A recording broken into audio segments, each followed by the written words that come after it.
What'd you say? It's 23rd. I thought you said, is it the 23rd or the 26th? And I was like, man, that's weird. Shouldn't take too long. March 23rd. And I called this in Delta Math. By the way, you will get a notification in about 10 minutes that Delta Math is being assigned. Please don't flip open your Chromebooks and start working, right? That would be, I don't imagine anyone in this room would actually do that, but that would be really, really bad. So just ignore that. And again, remember, you have a few days to get this done. So no need to press the clock or anything like that. What are you laughing about over there? Meet Patty, what's going on?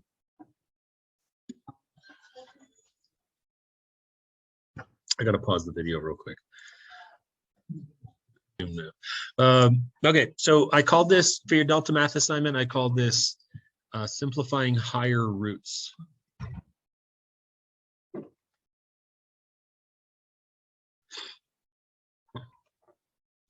And maybe I should put like higher and then like in parentheses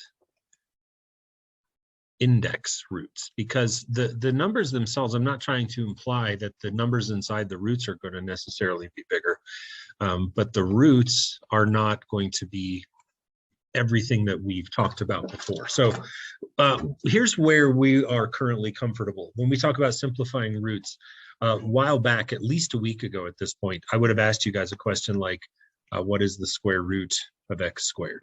And you said x. And if you remember this lesson, I would have then gone on and said, okay, fine, what's the square root of x to the fourth? And you would have said x to the second. And then I could have jumped ahead. I don't know what I would have jumped to, but I could have jumped ahead and said, okay, fine, what's the square root of like x to the 100th? X to the 50th. And we had a little conversation about how did I get that, and you know, this and that. But what we've come to understand, I think, is that we want the power, the exponent inside of the root sign to be even so that we can divide it by 2. So again, if I said, what's the square root of x to the 48th? What do you get? X to the 24th. Now, the little secret that I didn't let out at the time needs to be let out now, and it's why does that work? Like, what are we actually doing to get those? And the reason it's worked, and you haven't been able to see it before, is because we're taking the exponent of our variable on the inside and we're dividing it by the index of the radical. I don't know if you figured that out on your own or not, but that's the way this is working. That's how exponents and radicals interact with each other. So like, for example, in this one down here, this is in x to the 100th power. And what's the index right there of this radical? 2. And what's 100 divided by 2? Presto. So obviously where we're headed with this today is what happens when we start buffing up the index. If we go from square roots up to cube roots and fourth roots and fifth roots and sixth roots, well, it's pretty predictably similar to this idea. So let's talk about this. If we're going to cube root, oh, that was really poorly drawn. If we're going to cube root, what's the first exponent? I don't know how to say that. Like, what's the first amount of x with an exponent that I would need to be able to cube root? Yes. Because if you've already cracked my code, you understand it really wasn't a code. I kind of cracked it with you. The idea is I divide the exponent of my variable on the inside by the index of the radical. And I'm like, sweet, 3 can be divided by 3. 3 divided by 3 is 1. So the answer to this is just x to the 1, right? So if, as we progress, who would be the next cube rootable quantity? Nope. Nope. Yes, 6. Perhaps the code hasn't fully been cracked. Let's talk about this. Again, to get this to work, what's happening is I'm taking the exponent, I'll switch colors here, maybe that'll help us. I'm going to take the exponent of the variable on the inside and I'm going to divide it by the index of the radical. And what is 6 divided by 3? 2. Perhaps now this question is going to go a little better. What's the next cube rootable quantity? X to the 9th. You'll notice that we're listing things that are called multiples of 3. That's not a coincidence. We want the multiples of 3 because by definition, multiples of 3 can be, well, divided by 3. So when we think about things that can be cube rooted, we don't want 2, 4, 6, 8, 10, 12. We don't want that. We want x to the third, x to the sixth, x to the ninth, x to the 12th. We want something that can be divided by 3. So what is the cube root of x to the ninth? And so on and so forth. Okay, let's buff it up a little bit. Let's we'll do the ... thing, which makes it legal to skip ahead, and let's do the cube root of x to the 99th. If this was a square root, then we'd say, oh, I got to break up the 99. But right, 99 can be divided by 3. And what is it again? Yes. And so the answer to the cube root of x to the 99th is x to the 33rd. So of course, logically, this leads to the conversation. What happens if I can't divide it by 3? Well, we go back to the same thinking about let's break it up into good guy, bad guy. So having said that, let's try this. The cube root of x to the 11th. All you just have to have passed like 3rd grade or 4th grade to know that 11 cannot be divided evenly by 3. So for that reason, this isn't happening. Like I can't just go, oh, 11 divided by 3, boom, done. So we're going to take the inside thing and we're going to, as we've done before, we're going to break it up into good guy, bad guy. Now, to figure out who good guy, bad guy are, I need to work from the bottom and I need to climb that tree as high as I can go. What's the highest number I can get to that's a multiple of 3, but still lower than 11? It is 9. So I'm going to break up x to the 11th into x to the 9th times x to the 2nd. Again, I'm not focused on the whole even number thing. I don't care. I'm not dividing by 2. Don't care. I want to divide by 3. So what I've done is I've created a good guy, just like before. Circle the good guy. And yeah, go ahead, Tristan. Divide and then keep. I like the way you say that. That was really cool. Divide and keep. Yes. Then it'd be x to the 3rd. Yes. The 3rd root of x to the 2nd. Yes. So we would read that. Nice job, Tristan. Good team effort, boys. So it would be x cubed times the cube root of x squared. Good? No. Why? But you just divided 3. So why is that 3 still there? Because that 3, let me color code this for you. Because it's a cube root, kid. So that the 3s that I have circled in yellow are just there to tell us that we're working with cube roots. This, let me color code this again for you. This 9 that I'm putting a blue box around, when you divide it by 3, gave me this 3. Let's do another one, and this time I won't have it have so many 3s in it. Perhaps that will help you. Sound good? Let's do the cube root of x to the 22nd. Again, passing 4th grade implies that you know that 22 cannot divide evenly by 3. So we go into the mindset of climb, climb, climb, climb, climb. And 21 is the best and biggest number that is divisible by 3, but also underneath of 22. So don't jump ahead and read me answers yet. So here we go. We're going to write the cube root of, bless you. And on the inside, we're going to break up Mr. X to the 22 into good guy, bad guy. Got it? Good? Okay. Annie, are you good to hear? Yeah. You good to hear? Okay. Now what's going to happen, Annie, is we're going to acknowledge that that guy is good because his exponent can be divided by the index 3. Does that feel okay? So what's 21 divided by 3? Right. So the jailbreak in this case, Annie, is going to be x to what you just said, the 7th. Now understand that I did not circle the x because there it goes, it clicked. And the x is going to be the guy that is stuck in prison. His homie, his x to the 21st, he got bam, busted out, got divided by 3. He's out, he's a free man. But this lonely little x right over here is just stuck. So I'm going to put times the cube root of x. So again, understand when you talk about the 3s, this 3 and this 3 that I'm circling, they're just cube roots. They have no other significance. Does that feel any better? For real? Yes. Okay, good. Yeah, cool.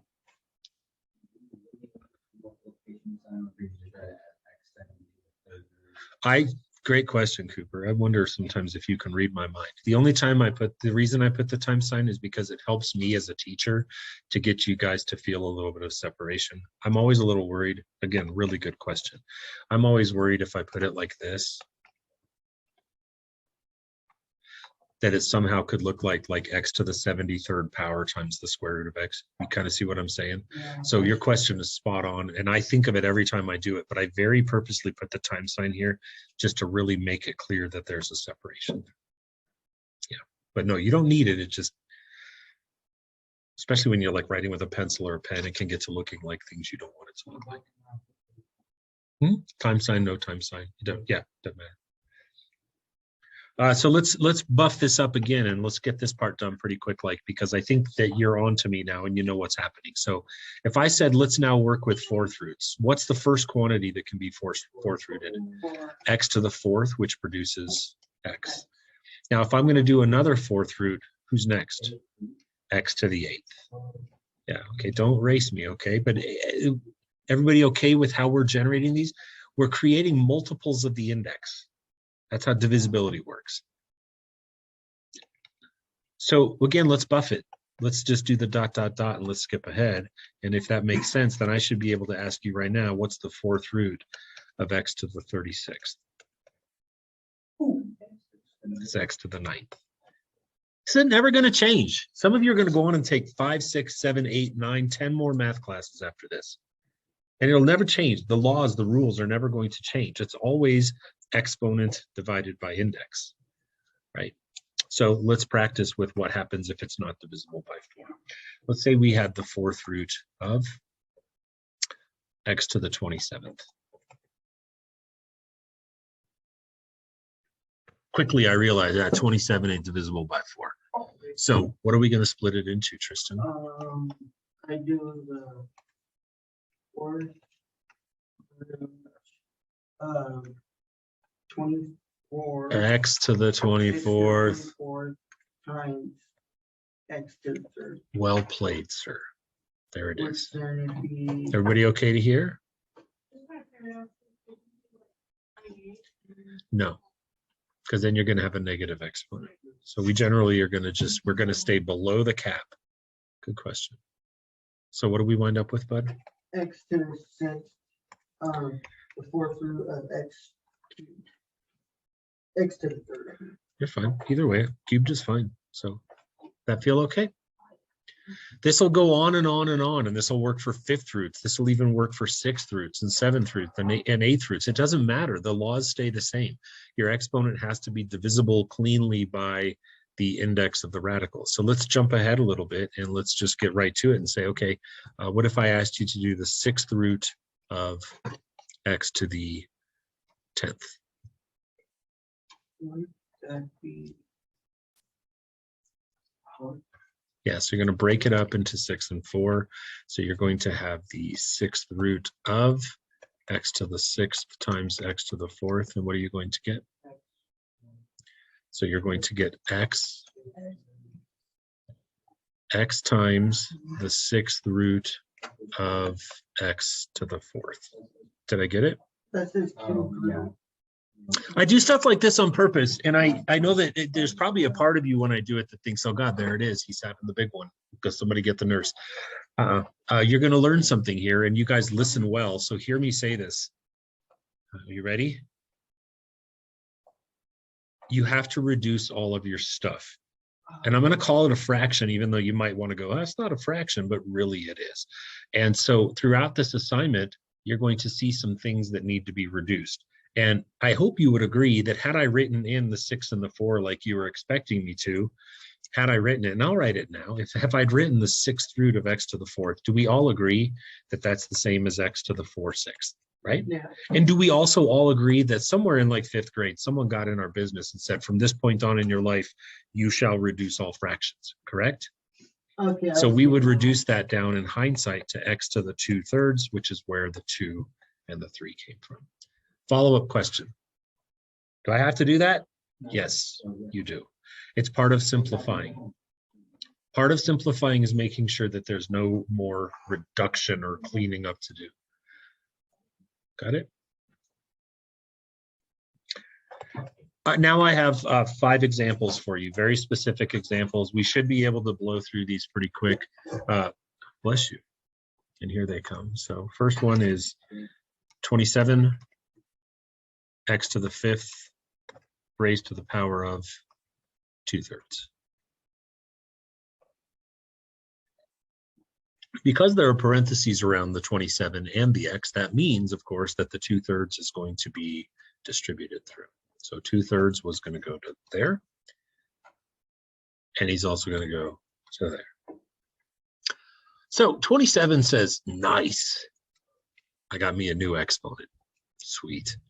And then x says, nah, I also have a new exponent. What will x's exponent be? 10/3. Well done. You okay, Foxy? Now, this first part, since we've been doing this a while and I'm feeling pretty good about all this stuff you're doing, we should be able to right now do 27 to the 2/3 in our heads. Well played, sir. 9? Everybody get it? What's this 3 for? That's your root. Yeah. That says take a 3rd root or a cube root. What's the cube root of 27? 3. And what's 3 squared? 9. Nice flipping job, Tristan Rushing. That's a 9. And now we got to deal with this x. So I'm gonna switch colors here, put a little green box so we can color code this little thing in. So that's going to be a 3rd root of x to the 10th, right? What are we going to do with that x to the 10th? We don't like it the way it is. 10 can't divide by 3. Change it into what? -1. Attaboy, Foxy. So we're going to have the cube root of x to the 9th times x to the 1. And what is the cube root of x to the 9th? So jailbreak, out comes x to the 3rd. And who's left in jail? So I think you can really see that time sign Okay. serving a purpose there. Like I Yeah. just, that would look really weird with that. Okay. That feel okay? Kelsey, good? Mhm. Emma, good? Brady, okay back there? That's just a bigger version of the parentheses of assignment. Yeah. And the reason I didn't do this a couple days ago was because we hadn't yet really gotten to the point that I thought where we were ready to start talking about how to break up good guy, bad guy with higher radicals. But today's the right day. And this is it. Like, these aren't going to get any harder than they do today, for what it's worth. There isn't like a next level. I'm not holding out on you here. Let's go again. Parentheses, 9x, close parentheses to the power of 5/2. Parentheses again mean that the exponent's going to go to everybody. So 9 is going to go to the power of 5/2. And x is also going to go to the power of 5/2.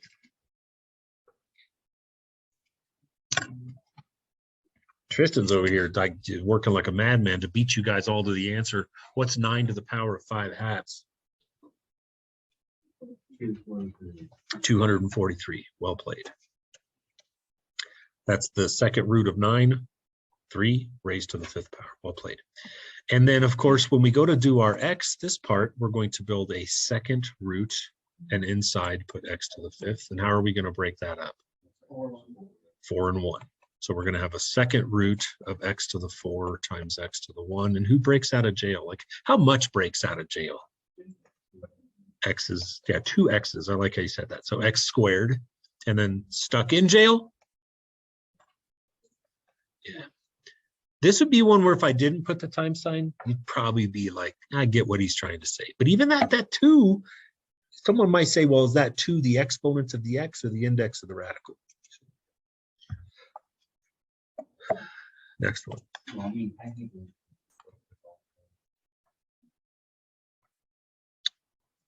No, I mean, like, I'm talking about this.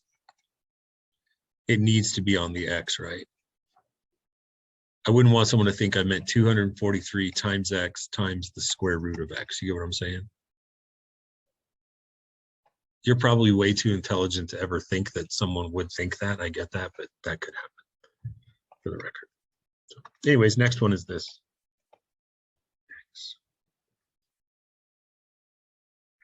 The directions in your Delta math have been saying and will continue to say express in simplest radical form. What that means is basically if you see it written like this with exponents, put it into the Rudy kind, right? The Rudy Tooty. So tell me about this. 81 stays the same, right?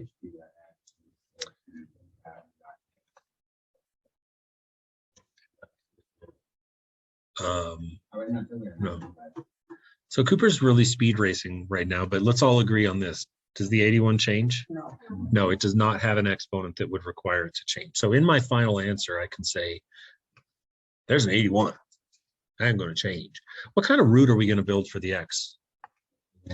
We're going to build a sixth root, and inside we're going to put, yes, and so your final answer is going to be 81 times the sixth root of x to the fifth. That sometimes feels frustrating for kids to go like, what are you telling me? Like I did this whole problem just to do that. I can't do anything because how many x's would I need inside to at least get one package out? 6. I only have 6. So it's like, well, too bad. That's what you get. All right, 2 more examples. And they were both inspired by questions. So do rest assured that they each serve a purpose. I don't remember what it is, but the inspiration struck and I wrote them down.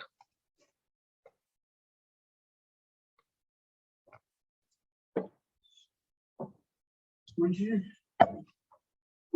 just like put the 6 over 4 pretty much? Sure. So let's talk first about the things that I always say first, and that is there are parentheses, therefore this exponent is going to go to each guy.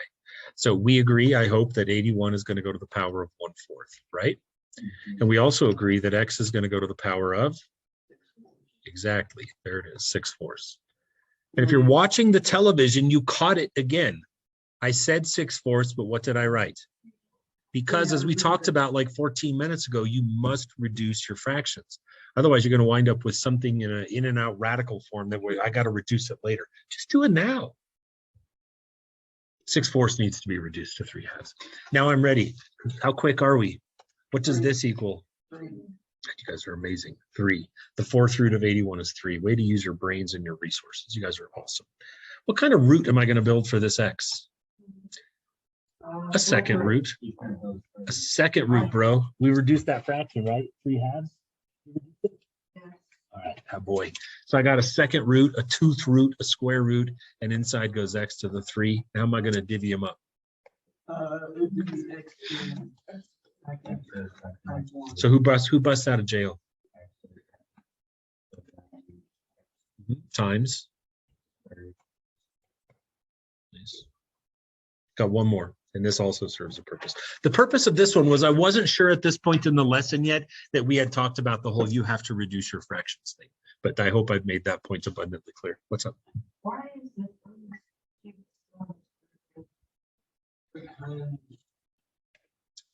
Because of this 2 right here. That 2 is why this exists. Remember? So this 2 implies a square root. We just don't put 2s on square roots. You're fine. You should ask all your questions, man. It's all good. Last one. And you'll see why this problem exists. There's still going to be something. When we start working here in about 4 minutes, you're going to go like, well, I have more questions, and I'll answer them kind of as we go. But we got a lot covered here.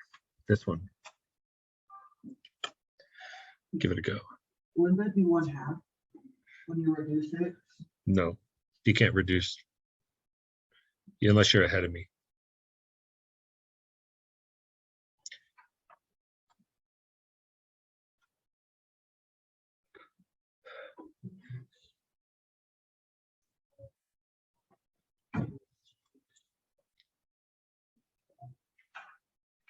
What?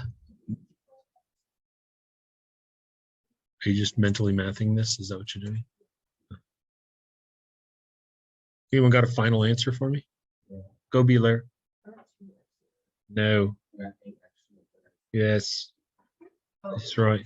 So what happens is the 3/2 feeds himself. And I wanted you to experience this problem because you're like, wait, I don't need a root in my answer.